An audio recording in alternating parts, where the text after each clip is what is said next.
दोस्तों, कर्मों का फल हमें कैसे मिलता है।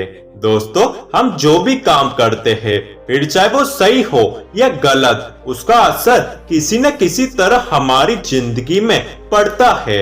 हमारे कर्मों का जो असर हमारी जिंदगी में पड़ता है, उसे ही हम कर्मों का फल कहते हैं। आप अक्सर ये सुनते ही होंगे कि फलाने व्यक्ति के साथ अचानक ही कुछ बहुत अच्छा हो गया या फलाने व्यक्ति के साथ कुछ बहुत बुरा हो गया। और जब हम किसी से उस अच्छी बुरी चीज के होने की वजह पूछते हैं, तो वो लोग अक्सर यही कहते हैं कि सब उसके कर्मों का फल है। किसी के साथ कुछ अच्छा हुआ तो यानी उसने भी कभी न कभी किसी के साथ कुछ अच्छा ही किया होगा, और यदि किसी के साथ बुरा हुआ तो उसने भी कभी न कभी किसी के साथ बुरा किया ही होगा। कर्मों के फल से कोई भी इंसान कभी नहीं बच सकता। आज नहीं तो कल हमारे कर्मों का फल हमें मिलता ही है। आज की एक कहानी आपको बताएगी कि किस तरह हमारे कर्म हमारा पीछा करते हैं और अंत में वो उसका फल भी हमें दे देते हैं। एक बार एक कंपनी के मालिक ने छोटी सी गलती होने पर अपने मैनेजर को बहुत खड़ी खोटी सुना दी। मालिक की बातें सुनकर मैनेजर को बहुत गुस्सा आया, लेकिन वो अपने मालिक से कुछ कह भी नहीं सकता था। कुछ कहता तो उसकी नौकरी चले जाती। गुस्से में वो मैनेजर अपने मालिक के केबिन से बाहर आ गया और बाहर आकर उसने अपना सारा गुस्सा अपने स्टाफ पर निकाल दिया।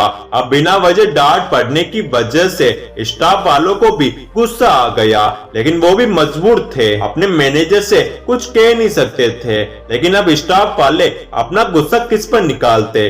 वो आपस में एक दूसरे से तो लड़ नहीं सकते थे, क्योंकि उन्हें आपस में मिलकर ही काम करना है। तो सारे स्टाफ वाले घर जाते वक्त अपना गुस्सा किसी न किसी बात को लेकर गेट पर खड़े वॉचमैन पर निकालने लगे।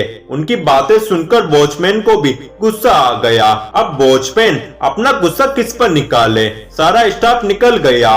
वॉचमैन ने गुस्से में ऑफिस का ताला लगाया और घर आ गया। घर पर आया तो उसकी पत्नी ने उसकी पसंद का खाना नहीं बनाया था। ये देखकर वॉचमैन का गुस्सा और बढ़ गया। उसने ऑफिस की भड़ास अपनी पत्नी पर निकाल दी और उसे बहुत सुना दिया।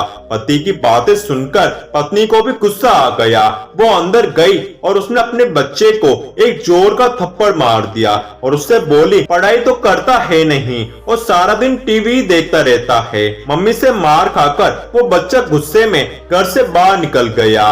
बाहर आकर उसने एक पत्थर उठाया और अपना गुस्सा निकालने के लिए उसे आसमान की तरफ फेंक दिया। वो पत्थर थोड़ा दूर सो रहे एक कुत्ते के सर में जाकर लगा। कुत्ता गुस्से में उठा और उसे पास में एक आदमी दिखाई दिया। कुत्ता दौड़ता हुआ गया और उसने उस आदमी को काट लिया। उस आदमी ने बड़ी मुश्किल से उस कुत्ते से अपना पीछा छुड़ाया था, और जिस आदमी को उस कुत्ते ने काटा वो उसी कंपनी का मालिक था, जिसने सुबह ऑफिस में अपने मैनेजर को डांटा था। वो आदमी बस यही सोचता रहा कि आखिर इस कुत्ते ने मुझे बिना वजह काटा क्यों। देखा दोस्तों, कर्मों का फल हमें किस तरह से ढूंढ लेता है।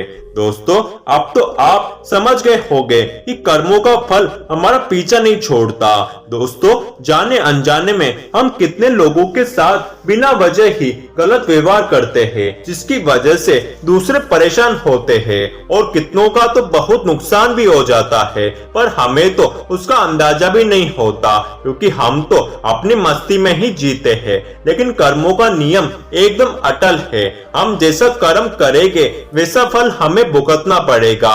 हम किसी का अच्छा करेंगे तो अच्छा फल मिलेगा, बुरा करेंगे तो बुरा फल मिलेगा। इसलिए जिंदगी में बहुत जरूरी है कि हम दूसरों के साथ अच्छा व्यवहार करें, हर किसी की परेशानी को समझे, किसी के साथ बुरा न करें, क्योंकि जैसा बीज हम बोते हैं वैसी ही फसल हमें मिलती है। आप जैसा दूसरों के साथ करेंगे वो किसी न किसी रूप में आपके पास लौट कर आ ही जाएगा, फिर चाहे आप किसी को नफरत दे या फिर प्यार। दोस्तों, जिंदगी को बिना लड़ाई झगड़ों के भी जिया जा सकता है।